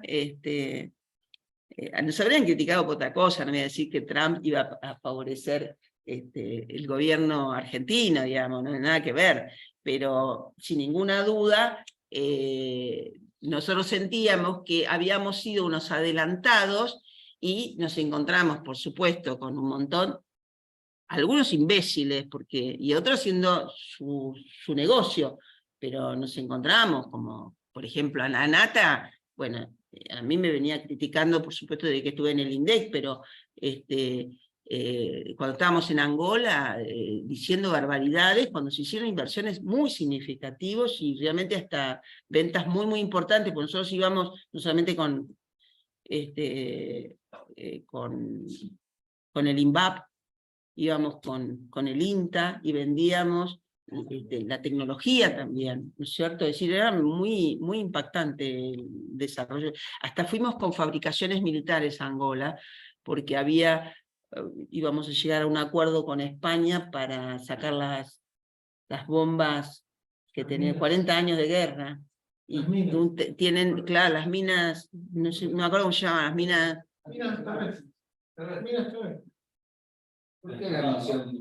Entonces tenían un territorio extraordinario desde lo agrícola, pero lleno de minas. Y entonces hasta fuimos con fabricaciones para ver si podíamos, no se hizo ese arreglo al final, pero íbamos a hacer una sociedad, no podíamos hacerlo solos, pero sí pensábamos, teníamos ya conversaciones con España para generar esos mecanismos. Después no sé cómo lo resolvieron. ¿Por qué la misión fue Angola? ¿Por qué la misión fue Angola? Mirá, Angola es una misión, nosotros empezamos a buscar con quién podíamos ser competitivos y con quién en realidad tenían capacidad para comprarnos. Y Angola tenía capacidad para comprarnos. Con lo cual, yo ya había presenciado reuniones, pero en pleno consenso de Washington, donde Brasil ya, por supuesto, estaba pensando en África y cómo desarrollarse su comercio en África. Sí, acá se decía cualquier estupidez, pero había realmente una muy buena lectura del contexto internacional. ¿Sí? ¿Por qué fuimos a Vietnam?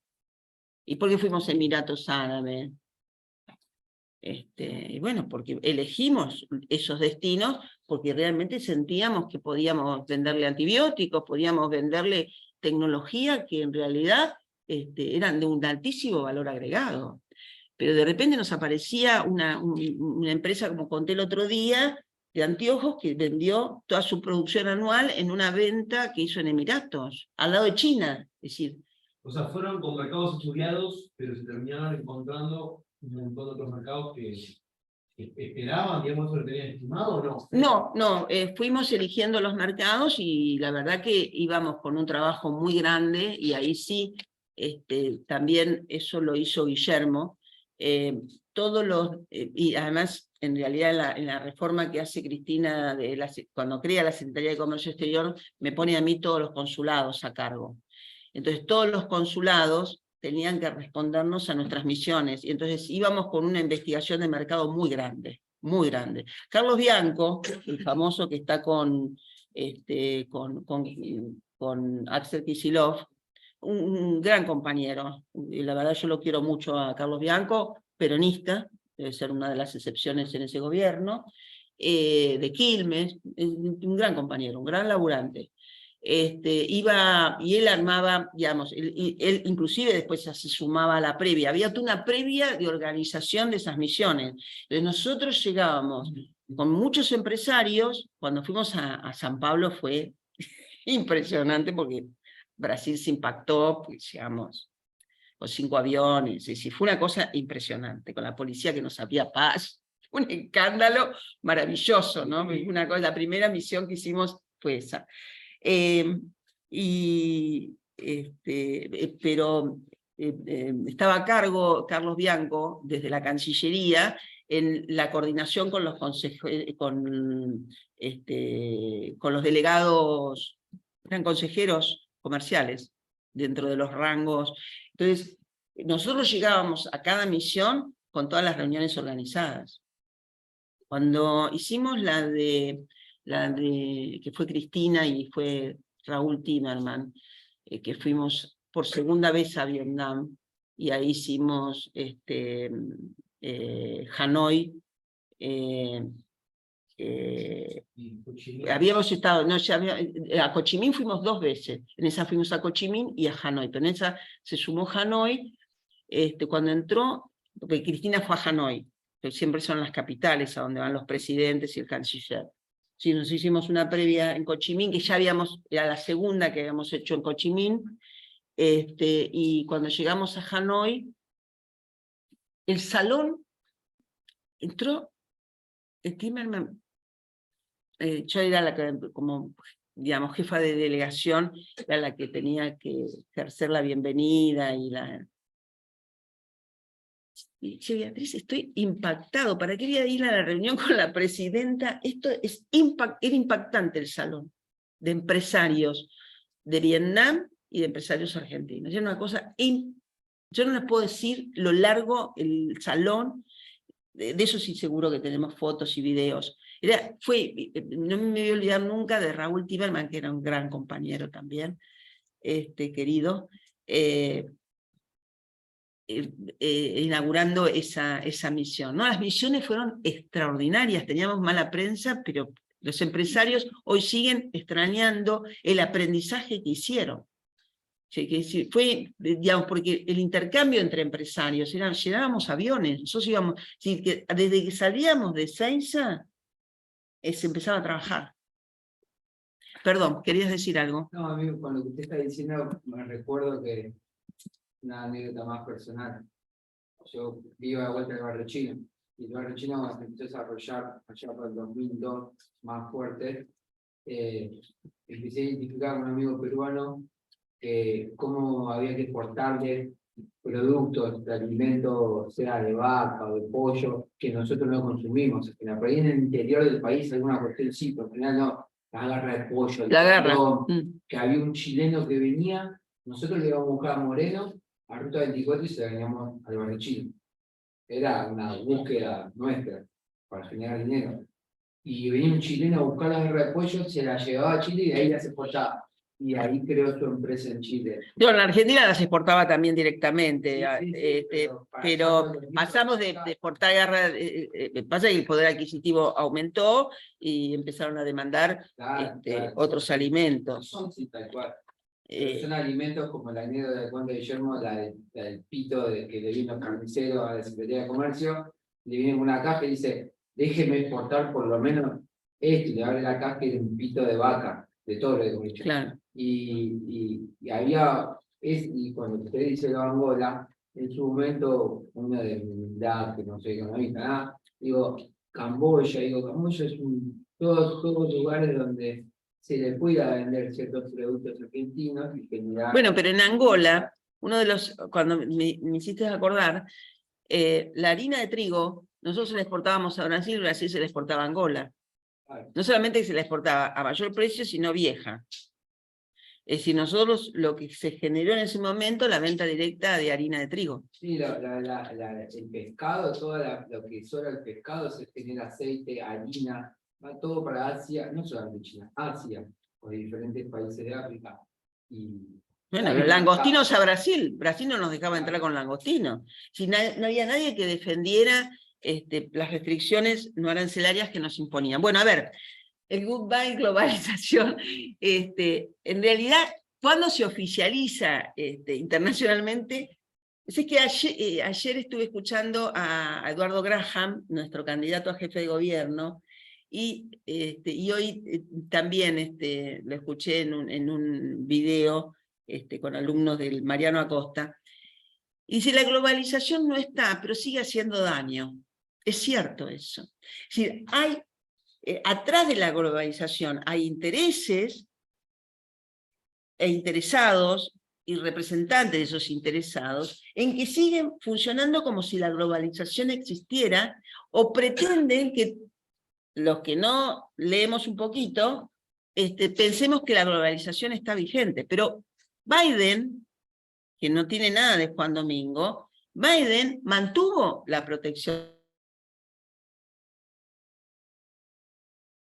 de Trump. No se fue de la protección de Trump para quedarse la protección en Estados Unidos. Si la globalización, en The Economist, yo lo marco el 16 de mayo del 2020, lo publica. Si cuando en realidad en plena pandemia Guillermo estaba contando justamente, después encontramos esta imagen que fue muy, bueno, esas cosas que nos permiten visualizar, ¿no? Los momentos.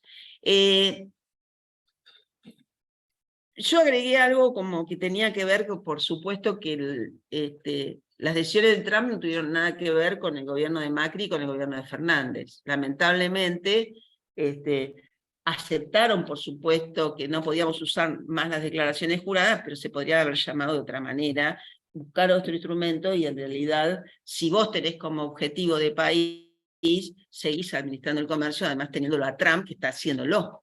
Con lo cual, había un proceso deliberado del gobierno de Macri, que continuó con el gobierno de Fernández, de no protección a la industria, de no tener un modelo, de no tener planes, que a veces cuando no tenés un plan es el plan. Justamente el plan es no tener plan, ¿no?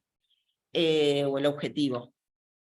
Entonces, en realidad, lo que se mantuvo en Estados Unidos, con gobierno republicano y gobierno democrático, porque en realidad es una política de Estado, acá lo que hicieron es decir, les hacemos caso al OMC, y qué lástima que no funciona el OMC más o menos, ¿viste? Porque no puedes tener embajadores en el OMC más o menos. Bueno, el deterioro se acelera y en realidad por eso le presto mucha atención al grafiquito, no al grafiquito, sino a los números del 2000, donde pongo todos los datos de comercio exterior, para que a partir de que tuvieron todo este desarrollo, ustedes puedan profundizar con esos números y darse cuenta de cómo son los objetivos y cómo se debe gestionar cuando vos tenés un modelo, cuando vos tenés un plan, y cuáles son los instrumentos que se deben usar. En el modelo peronista presentado, hoy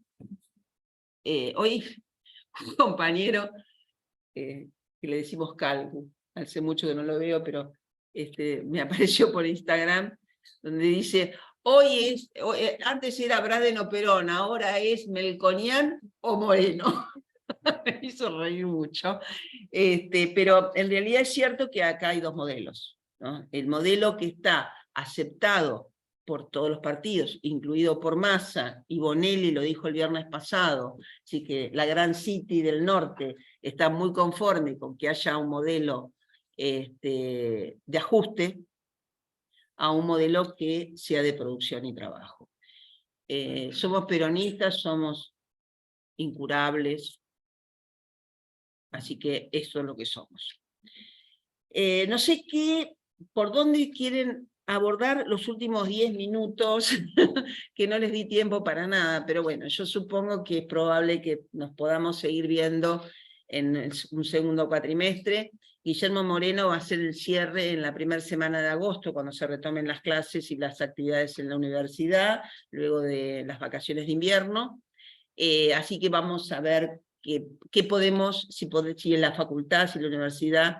Quiero hacer un agradecimiento que no pudo venir Julio Paiva, porque perdieron una computadora, la facultad y todo el equipo de ordenanzas y qué sé yo, dieron una colaboración enorme, y por supuesto la computadora estaba en el aula donde la habían dejado, que había salido corriendo por una situación personal, con lo cual un agradecimiento a los trabajadores de la Universidad de San Martín.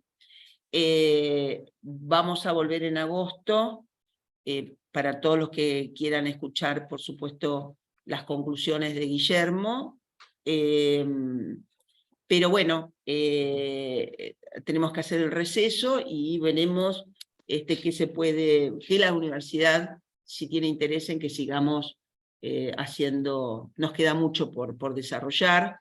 Como yo les decía, una de las cosas que todavía no se pudieron abordar es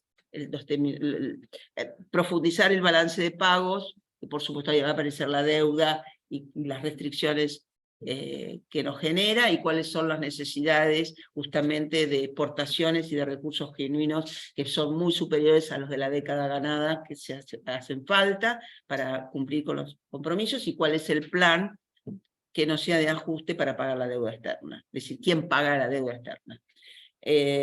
Por lo tanto, hasta aquí. Sí, no sé si tiene una pregunta o en el chat hay alguna, y si no... ¿Algún comentario, lo que quieran decir?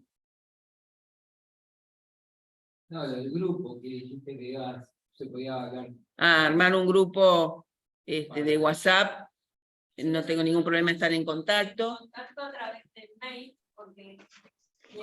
Tenemos un grupo de Telegram. Acá dicen. Tiene un grupo de Telegram. Sí. Tenían un grupo ya armado, me parece. Sí, Telegram es un grupo que a veces intercambiamos cosas. Nos encantaría que participaras. Bueno, si no me hacen trabajar demasiado. No, sí, encantada, pero a mí yo estoy convencida de que nos hace falta dar una vuelta de rosca a todo lo que pudimos ir desarrollando, sacar conclusiones con las exposiciones de Sergio Carboneto, que fueron muy profundas, pero no se pudieron desarrollar, y las de Walter. Yo la pude escuchar, la de Walter, la tengo para escuchar, porque realmente hay algunas cuestiones que son muy importantes para entender al peronismo, y por qué necesitamos un modelo de desarrollo con inclusión. Cuando decimos sustentable, lo que pasa es que sustentable estamos medio obligados por nuestro Papa, pero bueno, sin ninguna duda, también lo que yo interpreto como sustentable es justamente, para que sea sustentable seguramente vamos a necesitar una importante administración del comercio, entre otros instrumentos, y generar los mecanismos competitivos que sin ninguna duda están en los dos vectores que siempre manifestamos, que es alimentos a precio de salario, para que mejore el poder adquisitivo del asalariado, y sin ninguna duda sea virtuoso con el equilibrio fiscal a través de las retenciones, y sin ninguna duda el tema de la energía, que ya hace mucho tiempo, viene siendo indexada, como si fuese, además, necesitamos un precio de la energía que sea competitivo para la producción argentina, para el desarrollo competitivo de la Argentina. Así que ahí hay un tema, sin ninguna duda, demasiados intereses, demasiados funcionarios representando los intereses, así que falta mucho para que nosotros podamos terminar de redondear todo lo que implica el modelo, la implementación del modelo económico peronista. Que lo único que tenemos que hacer es volver a hacer lo que hicimos en la década ganada, no hay nada que inventar, por supuesto, pero con superávit gemelos, con equilibrios fiscales y comerciales. Así que dejémonos de pavada de que el déficit fiscal no tiene importancia. Dejen de decir eso, les pido por favor, no a ustedes, sino a los que lo dicen, ¿no? Que en realidad son los mismos que defienden el aumento de las tarifas. Ojo, porque el subsidio a las tarifas, las empresas dicen, yo recibo o subsidio o tarifa. Perdón, con el tema que ahora que estamos hablando, que está el gasoducto. Si no hacen costo, vamos a terminar haciendo... Exactamente, hay que hacer costo. ¿Cómo vamos a ver si ese gas que tenemos de más... Por eso, ahí hay demasiados intereses que la única voz de estos contraintereses, digamos, los que estamos pensando en el interés general, está escrito en este libro. Perdón, me tenéis una pregunta, tengo varias, pero voy a sintetizar esta con que estábamos mencionando lo del gas. Cuando empezamos a perder el déficit comercial allá por el 2012-2013, la pregunta es la siguiente: cuando había que cambiar de modelo, que es el que habla Moreno, los dólares para paliar esa balanza tendrían que haber venido, o en su momento tendrían que venir del sector privado.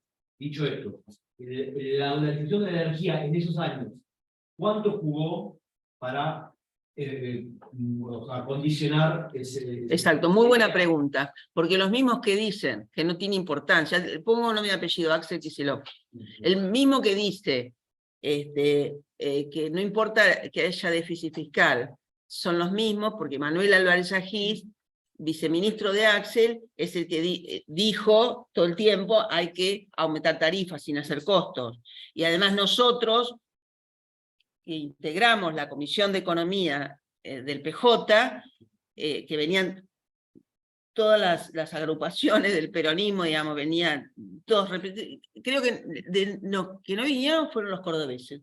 Schiaretti es el único que no participó pero todos los demás teníamos representantes y remete una comisión con muchísima materia gris acumulada, ¿no? Mucha experiencia. Y cuando vinieron los de Axel, que hoy el que vino a esa reunión es el que tiene a cargo ARBA, vino a decir que por qué no indexábamos por salario, cuando lo que tenía que aumentar era el salario. Lo primero que dijimos, mira, en esta mesa indexación no es un instrumento para nosotros, lo primero, mucho menos por salario. Una cosa, viste, cuando decís, es muy importante por eso te digo, la gestión, y los que tuvimos la lapicera y la ejercimos con interés general, por eso valoro también a Amado, ¿no? Pero a Guillermo, a mí, a todos los que tuvimos roles significativos, yo tengo 2 juicios, uno es por el INDEC y el otro es por papel prensa. Entonces, acá estamos. Eso lo cuenta Julio Oviedo también, él dice, lo que yo le escuché decir a él, que para él la dolarización de la economía empieza con la dolarización de las tarifas energéticas, que es cuando le dan el manejo del sector energético, que lo sacan de planificación y se lo da la economía. Hay una entrevista que... Y además la mano derecha de energía, por un lado era de Manuel, y el otro lado era Arceo. Arceo también, son los dos que tienen las consultoras. ¿Quiénes son los clientes de esas consultoras? Entrás a internet y lo tenés todo. Hay una entrevista de Álvarez Agis en la televisión, y el tipo empieza a contar cuestiones de la gestión. Un ejemplo en el que él discutía con Costa, esto de 2015. Un ejemplo en el que él discutía con Costa de que quiere hacer una energía y Costa le quería bajar. Da cuenta como un ejemplo de lo que es la toma de decisiones, la gestión, etc. Pero ahí estaba para preguntarle, bueno, pero ¿cuál es tu criterio para subirla? Era como que el tipo de contó. Mira, si con todo eso era, voy a decir alguna grosería, pero era para la gilada. Porque Augusto Costa y Álvarez Agis eran el núcleo duro de Axel Kicillof, así que eso era para la gilada la discusión. Tontos pero no tanto. Sí, no, exactamente, era tontos pero no tanto, muy buena la acotación. Bueno, Álvarez Agis también dijo que la economía que recibió Kicillof en el 13 era mucho peor que la que recibió Alberto Fernández de Macri. La cabeza del tipo. O sea, no, lo que recibió Kicillof en el 13 era mucho Yo peor. lo tuve que bancar en el 2007 como oposición, porque es el que hizo el índice del tomate. para el índice de 7 provincias, yo no me voy a olvidar nunca. No, pero digamos, el tomate que dijimos, mirá, con la lechuga no va a pasar lo mismo, se le va a pudrir el tomate y sin ninguna duda me ponían a mí con que el tomate dolarizado y qué sé yo, pero cuando vos ibas tomabas el precio un mes, pues vos vas a bueno, es para una clase particular esto, el tema de cómo se mide el IPC, pero vos vas a un local y volvés al mes, salvo los supermercados que vas 2 veces, pero vos fuiste el 25 de enero y después volvés el 25 de febrero. En el interín, a nosotros nos daba que bajaba el tomate, porque claro, se le estaba pudriendo el tomate, pero me tuve que bancar el índice 7 provincias, que cuando se lo llevamos al Fondo Monetario, era Massa, el jefe de gabinete, cuando viajamos al Fondo Monetario, dijeron, miren el mamarracho que le traemos, con lo cual basaron esta teoría.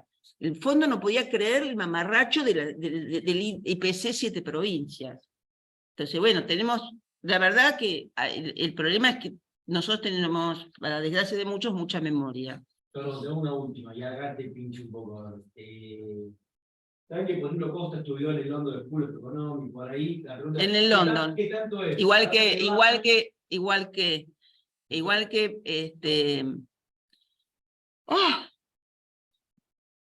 Lustó, Martín Lustó, con el cual trabajé y compartí gestión en la provincia, por eso a mí no me pueden venir con fantasías. Bueno, la pregunta entonces, Y además también Cecilia Nabón. Cecilia Nabón y Augusto Costa, los dos estudiaron en la London. Yo quiero saber si no estuvo Soros atrás. Porque vos no vas a la London así porque sí, claro, y a bancártelo. Bueno, entonces, ¿qué tanto es? ¿La data que le bajan, lo que ellos estudian, bla, bla, bla? ¿O qué tanto es trabajo de lobby, trabajo de intereses? Vale. Para vos, ¿qué opinas? Y no, en mi caso, digamos, yo tuve 37 años de Ministerio de Economía, así que no me pueden contar ninguna película, ninguna película. Los vi Norma, que estaban de un lado y de otro del mostrador, los tenía en vivo y en directo y con nombre y apellido, por eso me resultó tan fácil ser secretaria de Comercio Exterior, porque los empresarios sabían quién era Beatriz Paglieri, no había ninguna duda de quién era la que había negociado en el Mercosur. La negociación azucarera la llevé yo adelante, con lo cual no es que pensaba si el gobierno era de uno, de otro, si estaba Blaquier, no, era trabajo argentino, y fui con los gobernadores, los empresarios y los sindicatos me acompañaban a la negociación, y sigue vigente lo que yo negocié por ley superior de la nación. En contra, digamos, se hizo hasta en contra de Menem, es largo, pero digamos, a mí nunca me ofrecieron una coima, no hacía falta. Beatriz. No hacía falta pues se sabía, digamos, con lo cual, digamos, la verdad, tengo la bandera en alto de deber cumplido. Beatriz, me gustaría hacer una pregunta. Gracias. Quería hacer una pregunta. Sí. No te damos la palabra porque no hiciste mate, que se mejore Clara, y nos vemos después de las vacaciones. Chao. Bueno, está a disposición el Power como ayuda a memoria. ¿Y qué se va? ¿El presente quedó por ahí? Acá. ¿Todos firmaron? No nos escuchan mucho nosotros en el Zoom, pero bueno, paciencia. La idea es que la primera o hacemos segunda, pero la primera semana de agosto. No, sí, a disposición. A avisar.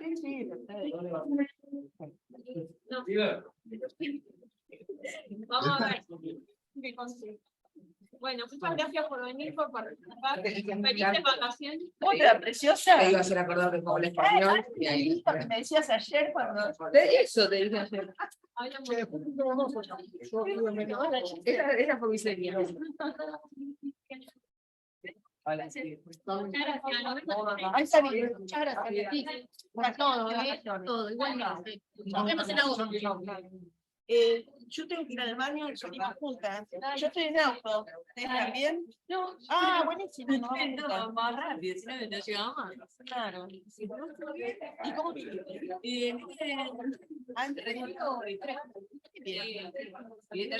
Si son colegiales, un rato y después acá huelga de transporte? No, gracias que Vero. Estoy con auto entonces, no sé Vero. Vero, ¿viniste en auto? No, pero los chicos sí, vamos. No, yo ¿Vas en auto? sí, estoy en auto. Bueno, ¿y qué vas a hacer? Ah, me perdí el baño y me voy. ¿Vamos a comer? No. ¿No? Ah, sí, a comer. Bueno, dijo que me ayudó solo en casa. ¿O no? Sí, dale, vamos. Ahora, dale. Voy al baño.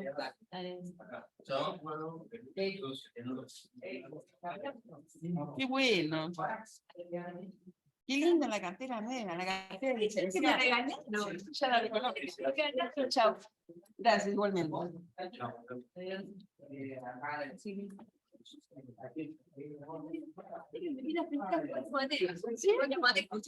Espera que me esté haciendo pis. Sí. Porque hay que traer agua.